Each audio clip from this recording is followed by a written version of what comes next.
Hey, my name's Andy, and we have Pete Dawson on the call. Let me start again. Hi, my name's Andy, and we have Pete Dawson here with us. Pete Dawson is one of the Ivy Church site leaders, and he's joining us today just to really share some of his personal experiences. You know, the things that we might not know that's going on with him and his family, and just to pick his brain on some of the thoughts that he has. So, Pete, good to have you. Thank you very much. Great to be here. So yeah, I guess, we haven't really connected in a while. I've seen you online doing faith lifts and doing some of the official role activities. Yeah. What's it been like for you kind of behind the scenes when all this kind of started and kicked off a good few weeks ago now? I think when it all kicked off, I guess when it came to the lockdown stage, that's when, man, this is getting real. And I think it's initial shock, isn't it? I think Hannah was doing a faith lift and she talks about actually people are grieving right now because everything we've known to be normal and our everyday rhythms suddenly change overnight.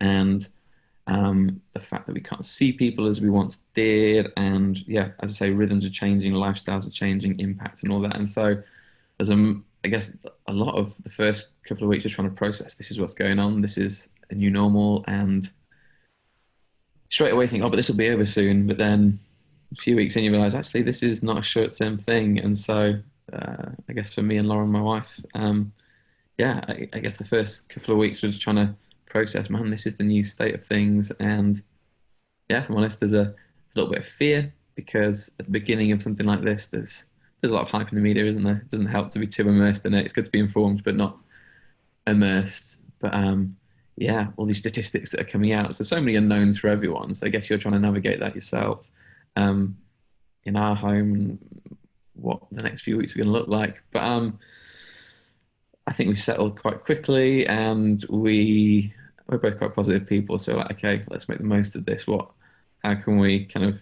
enjoy the fullness of being in lockdown together with an 8-month-old? So we've got a little daughter, India, and so I guess seeing it through that lens without ignoring the awful stuff that's going on. But I've got to see through stuff with positive eyes. It's going to help shape your situation better than anything else, rather than to see it through the eyes of Sure all that could be going wrong in the world. Yeah. And in responding to all the things that are going on, and you mentioned, you're trying to stay positive. What type of defining thoughts have you had about this? Because we all try to do our best to make sense of what's going on. Mm-hmm. How have you seen the last few weeks for you personally? How have you what's the story that's kind of prevalent? Correct.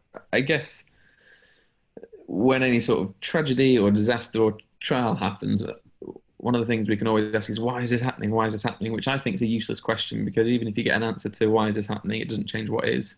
And so I guess quite early on, okay, the better question to ask is, okay, what God are you doing in this? And that's both on a national level, on a church national level, church local level, but also for me personally, God, what are you doing in this? And the storyline throughout the Bible is one.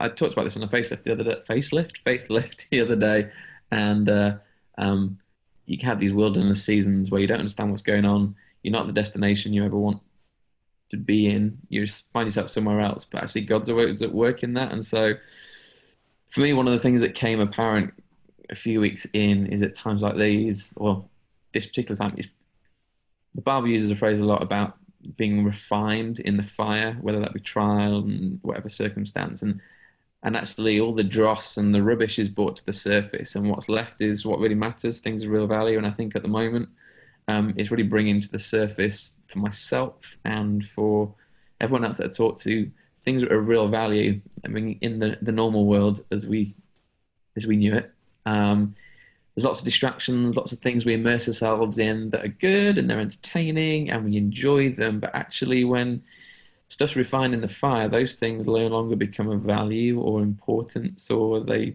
don't have such precedent in our lives. And the things that I've noticed that have really been brought to the surface for me and for others have been things like the value of face-to-face relationship. I think stuff like this, Zoom is great and it is a lifeline, and I don't know what people will be doing without it at the moment in terms of trying to stay sane and uh, not feeling isolated.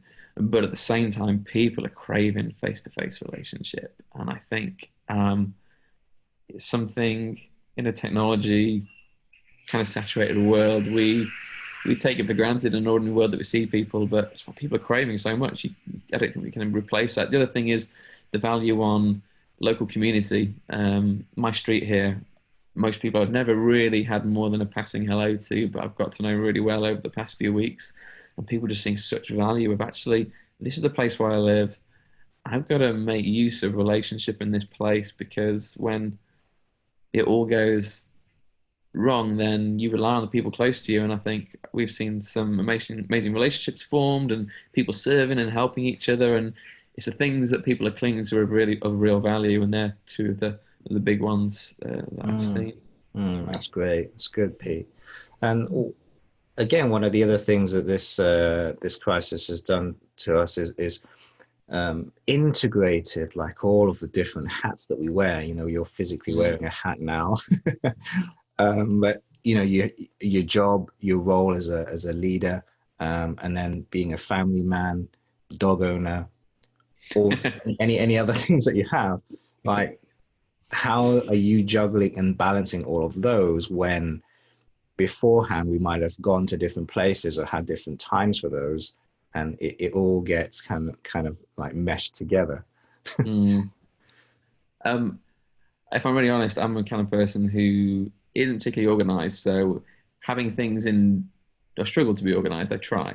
So having life events that happen in different locations helps me to bring a sense of order in my mind, and I can, okay, this is what I do in this space, and this is what I do in that space. And so to be confined to your house for 95% of your week is proving quite difficult. So I guess having structure and having intentional order to my day. This is what I want to achieve. This is what I want to get done. So time with family, I make sure I take my lunch break properly so I can obviously eat, but I want to spend quality time with my family.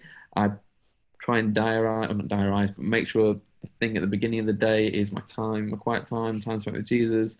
And it could all just merge into one. I thought, I'll just do it whenever I want because I'm here at home, and things will get done when they get done. But I've realized the importance of actually you need to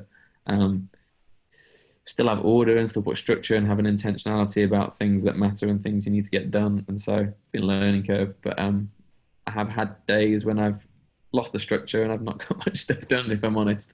And so is that kind of where you're asking at, or? Yeah. It's funny. I saw a funny video the other day, like kind of not making fun or making light of what it's like as a married couple to be in the same house during COVID, and because you're living together, and you're just spending all the time together.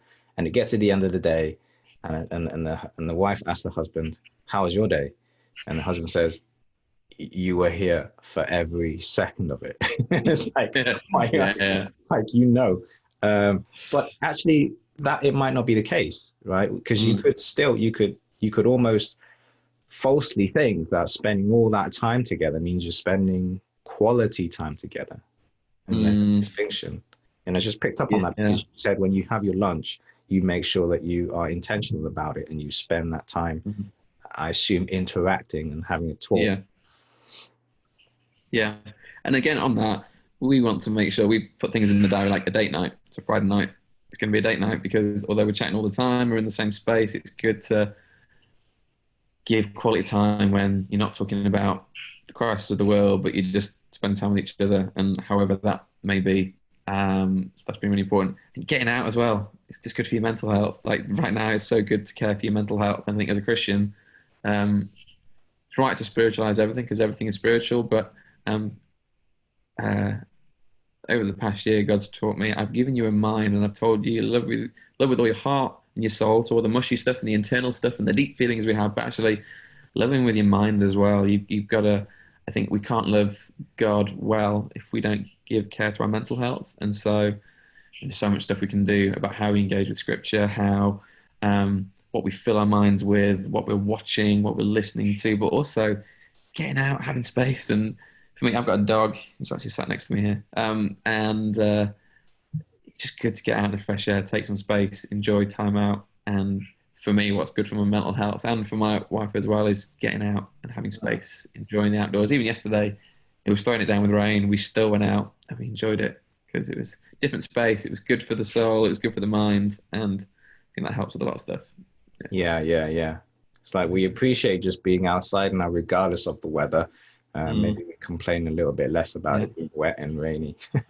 Yeah, and it's one of those things, again, it's about bringing to the surface things of value. And for people, we take for granted freedom to go outside. And there's a lot of people who their normal is a little bit like this. Yeah, yeah, And yeah, gives you a lot of empathy for other people. yeah. Now, mental health is extremely important. There's been a lot of focus on that during this time, because it's so disruptive to people's normal routines. And you mentioned that yourself. How would you personally know where you're at with that? Like, how are you, I guess, aware of your own mental health? For me, I'm aware of my own mental health because a lot of stuff for me will come out if things are tormenting me. Eventually, it's got to have an output somewhere, and for me, it might be come out in frustration or a rant to Lauren about something, or just the way I respond to things isn't in a healthy way. And every battle you face, it starts in your mind, and so. For me, that's one of the ways. If I notice myself getting angry or frustrated, or I'm the other day said, "Oh, you're not talking much. You're okay." And he just good reminder. I need to check myself. Is everything okay? Um, and But a lot of people carry stuff internally as well, and I'm not the best at self-reflection, but I realize it's an important thing, and I think how we take account for our mental health will differ for everyone because we have different ways of processing. But yeah, for me, a lot of it comes from the external stuff. For me, everything has to come out. It gets to a point where the pressure builds and it'll come out. And my wife's also a good judge of that because she knows me well and she knows when something isn't quite right. And so she'll either call me up in it or ask, "Are you okay?" And yeah, she's really good at that. That's cool. And so I think just chatting through the people, I've got a bunch of different groups of people I Zoom with on a regular basis, and it's just good to chat through like the state of play. We're very good at human beings. People say, "How you doing?" "Yeah, everything's all right," but actually realizing things aren't the best, and I've got a group of people that I can have those honest conversations with, and that is really healthy and really good, even if you're not in lockdown. Yeah, yeah, great. How's this time, Pete? How's this time being in this COVID-19, this pandemic, influenced your relationship with God? I think that I've said this at the beginning, but often in times of crisis, people will ask, "Why?" Did I say this at the beginning? Yeah, but instead, a better question to ask is what. And so, you have two opportunities in this time. We could be, "Oh, this is scary, this is terrible, let's bury our heads in the sand," or we could think, "Okay, even though it's a moment of crisis, God is still at work. He's always at work. And so what are you doing?" And so my relationship with God every day, I'm trying to say, "Okay, God." Yeah, actually, I was chatting to someone about this the other day. We watched Pinky and the Brain. You remember that classic cartoon? That's an old and classic. At the beginning of every episode, you had this phrase that they both used to say of, "What's the plan for today?" And he said, "Oh, the plan is the same as every day, Pinky. Tried to take over the world." And COVID could be a little bit like that, where we. So I'm going to turn the baby monitor off. Sorry. That's all right. I apologize. See, this is a different hat you're wearing. There it is. But Lauren's now present. So there we go. And every day you could wake up and go, "Oh, we're just doing the same thing over and over." But the Bible says God wants to do a new thing, and His mercies are new every day. And so, okay, God, what are you doing in this time, in this moment? And it's when your routine is the same, and I've found it a struggle when things just seem the same every day. I'm doing the same routine, doing the same job, I'm in the same house. I can only go to the same places because I can't travel far. Okay, God, well, what are you doing? And so, um, just trying to get a sense of, first of all, God, what are you doing in me? I think now is the time, whether on a personal basis, whether it's for the organization you work for, whether you're in business, for me, part of a church, okay, God, what are you doing now that is going to shape what is to come? And no one knows what is going to, like the shape of things to come in business, in the hospitality industry, and especially in church. We don't know how we're going to meet in a few months' time, let alone next year. How will things look? Um, but for me, one of the things I felt God saying is, well, what can you invest in now that will shape the things to come? I had, when I first started Fuse, the church that I helped lead, God gave me a picture of when we're starting this about pouring wet cement, and whether you're in business or whether it's the start of a relationship, whether it is a church, when you pour wet cement, there's a lot of fluidity to it, and you can move things around, and nothing's set in stone yet. But the longer time goes on, then culture starts to be set, values start to be set, expectations start to be set, behavioral norms start to set, and then after a while, they're kind of set in stone, and it's really hard to remove those. Hence why people always say in a church and business capacity, change is difficult because we're set in our ways. But I think now is the time when you ask God, what are you doing? He's kind of breaking up a lot of the foundations of how we do stuff, how we meet, where we're meeting, and all that kind of stuff. And so now it's almost as if we've got a new opportunity, pour a bit of fresh cement, let's readdress what's important in our culture and the things that we value.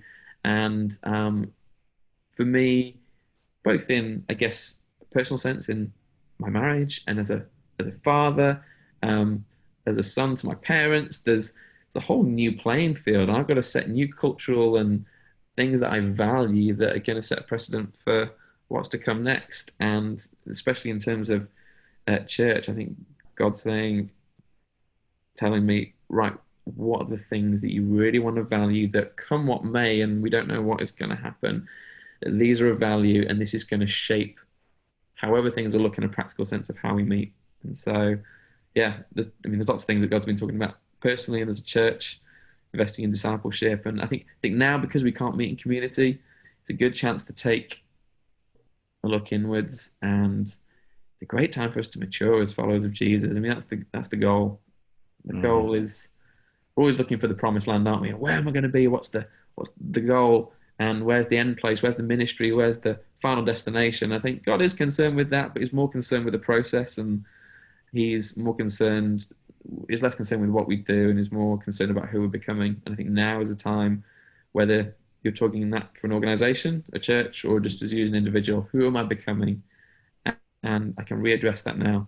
There's new wet cement. I can invest in my time with Jesus. I can invest in my thought life, and I can invest in my relationships. Whatever it is that you're going to set as a new cultural value can dramatically change the next season we're heading into. Love that, Pete. I love that. That's a great picture that God's given you there.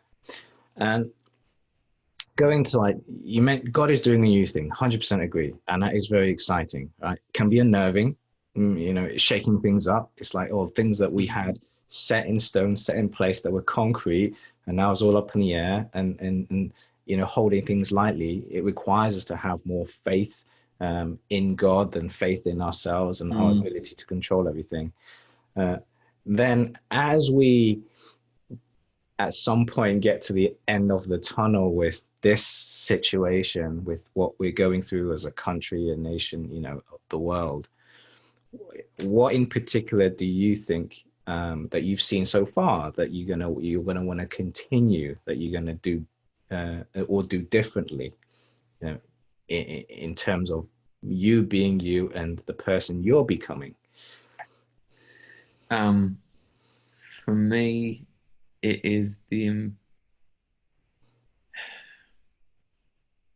importance of more than surface level kind of contact with the people that are really close in my life. I think that's one of the big things, and especially as a church leader as well. It's when you meet on a Sunday, it's quite easy to be surface. Hey, how you doing? Good to see you. And you'll see you again next week. And now I've been really intentional about both with family and checking in with people in our church community is how you're really doing.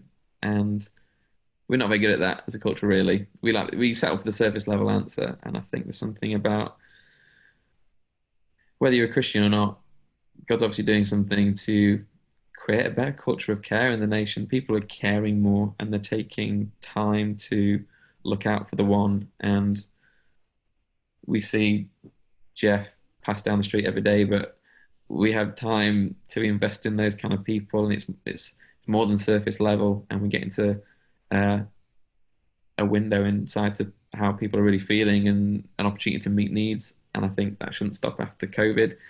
Crisis brings to the surface that actually not everything is okay. And so, but I think when we go back to ordinary life, however that will be, a lot of people are still going to be, even though COVID might have passed, we don't know what's going on in people's lives. And it's good to get to more than just the surface level. So that's one of the big things. Rephrase the question again and I'll. I know it was more, who are you becoming, who do you feel that you're becoming during this time, and what things are you going to keep from this, and what things you're going to take into the next chapter? God,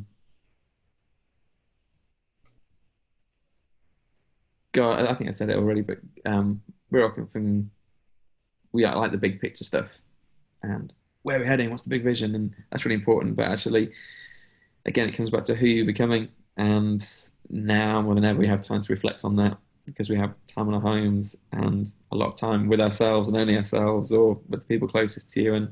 And if you want to do the big picture, you've got to start with yourself. And I think, I said it before, but under trial, all the rubbish stuff comes out. And I've noticed on a relational basis, when you're in the house with your wife 24/7, things come to the surface. You think, wow, I've never really seen that before, because you have that much intensive time and things come to the surface, and it's like, oh, okay, we can work through that and make our relationship better and stronger. Or in a work capacity, because I've got a different rhythm of working, I realize a lot of my frailties and a lot of my bad attitudes that have been brought to the surface because I'm working sort of in isolation on my own. I think, man, I'm so unproductive in that area. I need to really hone in, and there's a lot of self-development that will help me when I get back into sort of normality, as it were.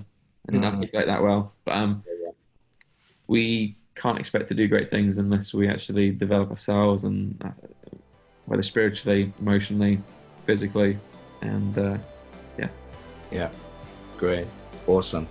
Pete, thank you so much for your time. That was great to have that chat. Thank you.